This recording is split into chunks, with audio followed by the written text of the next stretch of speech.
Hello. ഞാൻ ഇന്നത്തെ രാവിലത്തെ ഡ്യൂട്ടി എന്താണെന്നറിയാം, വെള്ളം പറ്റിക്കരുത്. ഞങ്ങളെ 3 ടാങ്ക് ഉണ്ട് കേട്ടോ. ഗപ്പികളുണ്ട് നിറയെ അതിൽ. അപ്പോൾ ഞാനെന്ത് ചെയ്ത്, അവർ ഒരു കൊല്ലത്തോളമായിരിക്കും വെള്ളം മറിച്ചിട്ട്. അപ്പോൾ അതിൽ അങ്ങനെ ചളിയാണ് അടിയിലേ. അപ്പോൾ ഇളക്കുമ്പോൾ കാണും, മീൻ പിടിക്കുമ്പോൾ അങ്ങനെ ഇളകി കൊണ്ട് വരും. അപ്പോൾ ഞാൻ വിചാരിച്ചിരുന്നു മഴ പെയ്താൽ പിന്നെ മാറ്റാൻ പറ്റില്ല, കാരണം വെള്ളം നിറഞ്ഞുകൊണ്ടിരിക്കുകയല്ലേ. അപ്പോൾ ഒന്ന് രാവിലെ ഗപ്പിയുടെ വെള്ളം മാറ്റാൻ വിചാരിച്ചിട്ട് ഇന്ന് അതിന് നിന്നതാട്ടോ. രാവിലെ ബ്രേക്ക്ഫാസ്റ്റ് കഴിച്ചിട്ടുണ്ട് ഇറങ്ങിയതാ. അപ്പോൾ ആദ്യം എന്താണ് ചെയ്യുന്നത്, മീനുകളൊക്കെ പിടിച്ചിട്ട് പിന്നെ നല്ലൊരു ബക്കറ്റിൽ മുകളിൽ നിന്ന് തന്നെ പിടിച്ചെടുക്കണം, എന്നാലേ കിട്ടുള്ളൂ. അവരെ ചെറിയ കുട്ടികളല്ലേ, അപ്പോൾ വേഗത്തിൽ കിട്ടില്ല. കണ്ടൊക്കെ നിറയെ ചെറിയ കുട്ടികളാണ്. പിന്നെ വലുതുകൊണ്ട് അടിയിലാണ് ഏറ്റവും വലുത്. അപ്പോൾ എന്താ ചെയ്തത്, ആദ്യം നെറ്റും കൊണ്ട് എല്ലാറ്റിനെയും പിടിച്ചിട്ട് ഒരു 3-4 ബക്കറ്റിൽ ആക്കി വെച്ച്. അത് നമ്മളെ വെള്ളം മാറ്റുമ്പോൾ എന്താണെന്നറിയാം, അതിലത്തെ വെള്ളം തന്നെ എടുക്കണം. പുറത്തുള്ള വെള്ളം എടുത്തിട്ട് അതിലേക്ക് ഇടാൻ പാടില്ല, അപ്പോൾ അവർ ചാവുള്ളൂ. പിന്നെ അവർ കെയർ കിട്ടില്ല. അപ്പോൾ ഇതിലത്തെ വെള്ളം നമ്മൾ മാറ്റുന്ന വെള്ളം തന്നെ പിന്നെ 2-3 ബക്കറ്റിലാക്കിയിട്ട് അതിൽ ഒഴിച്ച് വെക്കണം, തെളിഞ്ഞ വെള്ളം. എന്നിട്ട് വേണം പിടിച്ചിട്ട് അവരതിലേക്ക് ഇടാൻ വേണ്ടിയിട്ട്. അങ്ങനെ മാറ്റിയതാണ് ഇതാണിത്. എന്നിട്ട് ഞാൻ പിന്നെ നിറച്ച് വെച്ചതാണ്. എന്നിട്ട് 2-3 ദിവസമായി നിറച്ച് വെച്ചിട്ട്. അപ്പോൾ തെളിഞ്ഞ വെള്ളം കുറച്ച്, നമ്മൾ പകുതി വെള്ളം പുതിയതും പകുതി പഴയ വെള്ളം കൂടി നിറച്ച വെള്ളമാണ് കിട്ടുക. അപ്പോൾ ഇതിൽ ഞാൻ ഇന്നിപ്പോൾ 2 ടാങ്ക് മാറ്റിയിട്ടുണ്ട്. ഇനിയിപ്പോൾ ഈ ഒരു ടാങ്ക് മാറ്റാനുണ്ട്. അപ്പോൾ ഇന്ന് 2 ടാങ്കിലത്തെ മീനാണ് മാറ്റിയത്. അങ്ങനെ അവരൊക്കെ ഇങ്ങനെ നെറ്റും കൊണ്ട് പിടിച്ചിട്ട് ഈ പാത്രത്തിലാക്കി വെച്ച് കുറേ കയ്യും കൊണ്ട് പിടിച്ച് നോക്കിയിട്ടോ. പക്ഷേ കയ്യും കൊണ്ട് ഇടുമ്പോൾ കുറേ ഇടങ്ങാറാണ്, കാരണം പിടിക്കാൻ കിട്ടില്ല, ചെറിയതല്ലേ. അപ്പം അത് എടുക്കുമ്പോൾ തന്നെ നമ്മളെന്ത് ചെയ്യണം, ഒരു ബേസ് എടുക്കാനുണ്ട്. അതിലും പഴയ വെള്ളമല്ലേ, ഇപ്പോൾ ടാങ്കിലത്തെ ആ പഴയ വെള്ളം തന്നെ ഒഴിക്കണം. അല്ലെങ്കിൽ എന്നറിയോ, അവർക്ക് പുതിയ വെള്ളമാകുമ്പോൾ പെട്ടെന്ന് ചേഞ്ച് ആകുമ്പോൾ ഒക്കെ ചാവുള്ളൂ. അപ്പോൾ അതിനും ചെയ്യുക, നമ്മൾ മാറ്റി വെക്കണം. പിടിച്ചിടുന്നതും പഴയ വെള്ളത്തിൽ വേണം പിടിച്ചിടാൻ വേണ്ടിയിട്ട്. അപ്പം ഞാനെന്ത് ചെയ്തു, അതിനെ പിടിച്ചിട്ട് കണ്ട ബക്കറ്റിലാക്കിയിട്ട്. അപ്പോൾ ഇതിലത്തെ വലുതിനൊക്കെ എടുത്തിട്ട് കടയിലേക്ക് കൊണ്ടുപോകാൻ വിചാരിച്ചിട്ട്. ഇവിടെ ആൾക്കാർ പറയാറുണ്ട്, ഞാൻ ജോഡി 30-40 കൊടുക്കണം. നല്ല വലുത് പ്രസവിക്കാനായത് അങ്ങനെ കൊടുക്കാറ് കേട്ടോ. അപ്പോൾ അതിനെ മാറ്റിയിട്ട് എൻ്റെ മോനിക്ക് പിന്നെ അക്കുറക്കടയാണ്. അപ്പോൾ അതിൽ കൊടുത്തയക്കാൻ വിചാരിച്ച നല്ല വലിയതൊക്കെ ഉണ്ട്, പാലുള്ളതും അറിയാൻ കണ്ടോ.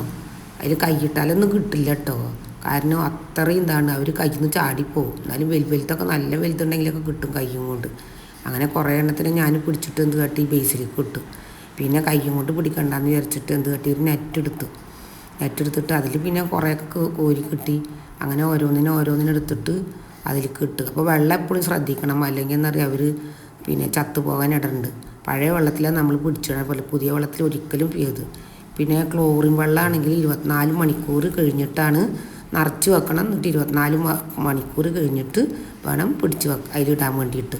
അല്ലെങ്കിൽ ക്ലോറിൻ്റെ ഇതുണ്ടെങ്കിൽ അവർ ചാവും ചെയ്യും. നല്ല ശ്രദ്ധ വേണമെങ്കിൽ ഗപ്പികളെ വളർത്തണമെങ്കിലേ. പിന്നെ ഞാനെന്താ ചെയ്യാന്നറിയോ, പിന്നെ ഞാൻ കോഴിമുട്ടല്ലേ, മുട്ട പുഴുങ്ങിയിട്ട് അതിൻ്റെ ഉണ്ണി കുറേശ്ശെ ഇട്ട് കൊടുക്കും. അവർക്ക് നല്ല ഇഷ്ടമാണ് മുട്ട പുഴുങ്ങിയത് ഇട്ട് കൊടുക്കാൻ. അപ്പോൾ അത് ഇട്ട് കൊടുത്ത് അവർ ഓടി വരും. അങ്ങനെ നിറയെ 5-6 ഗപ്പി ഉണ്ടായിരുന്നു. അപ്പോൾ നിറയെ കണ്ട, അതിൽ എത്രങ്ങാനും ഗപ്പികളെ ഇടിച്ചിറങ്ങിക്കുന്നു. പിടിക്കണമെങ്കിൽ നല്ല പണിയാണ്. എന്നാലും വെള്ളച്ചിട്ട് ഏതായാലും പറ്റിക്കല്ലേ പറഞ്ഞിട്ട് ഞാനെന്ത് ചെയ്തെന്നറിയോ, വലുതിനൊക്കെ പിടിച്ചിട്ട് ആ ബേസിലേക്ക് ഇടുകയാണ്.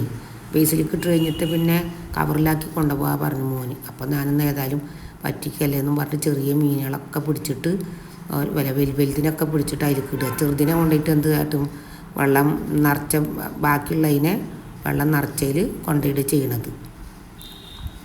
പിന്നെ നല്ലതാണ് ഇങ്ങനെ ഗപ്പിനെ വളർത്തി. എന്താണെന്ന് പറയുക, കൊതുകൊന്നും ഉണ്ടാവില്ല. എല്ലാവരും കൊണ്ടുവന്ന ഞങ്ങളെ ഗവൺമെൻറ് ആശുപത്രിയിലൊക്കെ ഉണ്ട്, ടാങ്കിൽ വളർത്തും ഇവർ ഗപ്പിനെ. ഈ അമ്പലക്കുളത്തിലൊക്കെ ഇട്ടുണ്ടെങ്കിൽ കുത്തനൊക്കെ ഉണ്ടെങ്കിൽ അവർ കഴിക്കും. അതിനാണ് ഗപ്പിനെ വളർത്തുന്നത്. അപ്പോൾ എല്ലാവരും കൊണ്ടുപോകും. പിന്നെ മോനിക്ക് കടയുണ്ട്, അക്കുറിയ കട ഒറ്റപ്പാലത്ത്. അപ്പോൾ അവിടെ കൊണ്ടുപോയിടും ചെയ്യും. കുറേ കാലമായി പിടിച്ചിട്ട്, അത് കാരണമാണ് 5-8 മാസമായിക്കണം. 5-6 മാസമായി. ഇതിൻ്റെ ഇടയ്ക്ക് മോന് ഒത്തിരി എടുത്തിട്ട് പോയി. അതിൻ്റെ ബാക്കിയാണ് കേട്ടോ. നിറയെ ഉണ്ട് കുട്ടികളല്ലേ, നിറയെ വിരിച്ചിറങ്ങിയിട്ട്. ചെറിയ മക്കൾ ചിലതൊക്കെ ഇങ്ങനെ നെറ്റ് ഇട്ട് ഇങ്ങനെ ഇളക്കാനും പറ്റില്ല, കാരണം ഇളക്കിയിട്ടുണ്ടെങ്കിൽ ചളി കൂടിയിട്ടുണ്ടെങ്കിൽ അവർ ചാവും ചെയ്യും, ചെറിയ കുട്ടികൾ. അപ്പോൾ ഇളക്കാതെ എടുക്കും വേണം. ഇളക്കിയിട്ടുണ്ടെങ്കിൽ അവർ എയർ കിട്ടാത്ത അങ്ങനെ ചാവും ചെയ്യും. അപ്പോൾ ഞാൻ അങ്ങനെയൊക്കെ പിടിച്ചിട്ട് കുറേ ബുദ്ധിമുട്ടി. രാവിലെ ബ്രേക്ക്ഫാസ്റ്റ് കഴിഞ്ഞിട്ടുണ്ട് ഇറങ്ങിയത് കേട്ടോ, മീൻ പിടിക്കാൻ വേണ്ടിയിട്ട്. ഏതായാലും പറ്റിക്കല്ല, ഇനി മഴ പെയ്യാൻ തുടങ്ങിക്കണം. പിന്നെ വേനൽക്കാലത്ത് പിടിച്ചാൽ അത് നല്ല ചൂടാവില്ലേ, അപ്പോൾ അത് കാരണം മഴക്കാലത്താണ് ഏറ്റവും നല്ലത് വെള്ളം മാറ്റാൻ വേണ്ടിയിട്ട്. അപ്പം പിന്നെ തണുപ്പും ഉണ്ടാവും. മറ്റേ പുതിയ വെള്ളമാകുമ്പോൾ ബുദ്ധിമുട്ടാണ്. എന്നിട്ട് മാറ്റിയതിനൊക്കെ എന്താണെന്ന് അറിയിച്ചിട്ട് ബക്കറ്റിലാക്കി ഇതേപോലെ ആ നെറ്റിലേക്ക് ഒഴിക്കുകയാണ് ചെയ്യുന്നത്. നെറ്റിലേക്ക് ഒഴിച്ചിട്ട് അവിടെ കൊണ്ടുപോയിട്ട് എന്താണ് നെറ്റ് ഇങ്ങനെ ചെരിച്ചു കൊടുത്ത് അവരിങ്ങനെ ഒഴുക്കി പോകും. അപ്പോൾ ചണ്ടികളൊന്നും പെടില്ല. അങ്ങനെ ഇട്ടിട്ടുണ്ടെങ്കിൽ മറ്റേതായാൽ പിന്നെ അതിൻ്റെ ചളി ഉണ്ടാവുമല്ലോ അടിയിൽ, അതൊന്നും കിട്ടില്ല. അപ്പോൾ അതൊക്കെ അടിയിലേക്ക് പോകും. അപ്പോൾ ഇങ്ങനെ നെറ്റിലേക്ക് ഒഴിച്ചിട്ട് പിന്നെ അതിലേക്ക് ഒഴിക്കുകയാണ് ചെയ്യുന്നത്, നെറ്റിൽ കൂടി പിടിച്ചിട്ട്. പിന്നെ ലാസ്റ്റ് പിടിച്ചതെന്താണെന്ന് അറിയാം, ബാക്കി ചെറിയ മീനുകളെ ബക്കറ്റിലേക്ക് പിന്നെ നെറ്റ് വെച്ചിട്ട് അതിലേക്ക് ഒഴിച്ച് കിട്ടും. അപ്പോൾ അതിലൊക്കെ പെടുന്നിട്ട് പിന്നെ ഇതേപോലെ ടാങ്കിൽ കൊണ്ടുപോയിട്ട് ഇങ്ങനെ ചെരിച്ച് കൊടുത്ത് അവരിങ്ങനെ ഇറങ്ങിപ്പോവും, നീന്തി പോകും. അപ്പോൾ കച്ചറ പെടില്ല, നല്ല വൃത്തിയാവും, ടാങ്ക് ചെയ്യും. അങ്ങനെ ഫുള്ളായിട്ട് മീനുകളൊക്കെ എടുത്ത് ഞാനിട്ടോ എല്ലാം വറ്റിച്ച് നല്ല ബുദ്ധിമുട്ടി. കാരണം എന്താ ചെറിയ മീനുകളല്ലേ പിടിക്കണേ, നല്ല ഇടങ്ങാറാണ്. എന്നാലും വെള്ളം എന്നിപ്പോൾ അതാണ് ഇതേപോലെ ഒഴിക്കുകയാണ് ചെയ്യുന്നത്. ബക്കറ്റിൽ മുകളിച്ചിട്ടുണ്ട് ഒഴിച്ചിട്ടുണ്ടെങ്കിൽ കച്ചറ മൊത്തം അതിലേക്ക് പെടും. എന്താ നിറയെ അങ്ങനെ ഒഴിക്കുക. എന്നിട്ട് എന്ത് കേട്ടോ, അത് ഒരു മൂല പിടിച്ചിട്ട് അതിൻ്റെ ഉള്ളിൽ കൊണ്ടുപോയിട്ട് വെള്ളത്തിൽ താത്തി കൊടുത്ത് അവർ അതിലേക്ക് കയറിക്കോളും. അങ്ങനെ ഞാൻ 3-4 പ്രാവശ്യമായിട്ടാട്ടോ വെള്ളം മൊത്തം എടുത്തിട്ട് മീനുകളൊക്കെ ഇങ്ങനെ പിടിച്ചിട്ട് വലിയ മീനുകളെ മാറ്റി ചെറിയ മീനുകളെ അതേപോലെ ഓരോരോ പിന്നെ ബക്കറ്റിലാക്കിയിട്ട് ഈ നെറ്റിലേക്ക് ഒഴിച്ചിട്ട് അതിൻ്റെ മൂല കൊണ്ടുപോയിട്ട് ഇങ്ങനെ വെള്ളത്തിലേക്ക് കാണിച്ചിട്ട് പിന്നെ എല്ലാ മീനും അതിലേക്ക് ഇട്ടിട്ടോ. ചത്തിട്ടൊന്നുമില്ല, ഒരൊറ്റ മീൻ ചത്തില്ല കേട്ടോ. ഞാൻ അതിൻ്റെ ബാക്കി ഇതാ വലിയ മീനുകൾ ഇപ്പോൾ കണ്ടോ, നിറയെ മീൻ കിട്ടി, ഗപ്പികൾ. അതിൽ ഫീമെയിലും ഉണ്ട് മെയിലും ഉണ്ട്.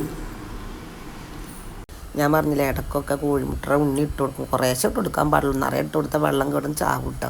പിന്നെ ഫിഷ് ഫുഡ് ഇട്ട് കൊടുക്കും. ഇതാണ് അപ്പം ഇന്നിപ്പോൾ 2 ടാങ്ക് വറ്റിച്ചു, എന്തായാലും ഒക്കെ വൃത്തിയായി. അപ്പോൾ ഇതാണ് ഇന്നത്തെ എൻ്റെ വീഡിയോ ഇഷ്ടപ്പെട്ടാൽ ലൈക്കും സബ്സ്ക്രൈബ് ഷെയറും ചെയ്യാൻ മറക്കരുത് കേട്ടോ.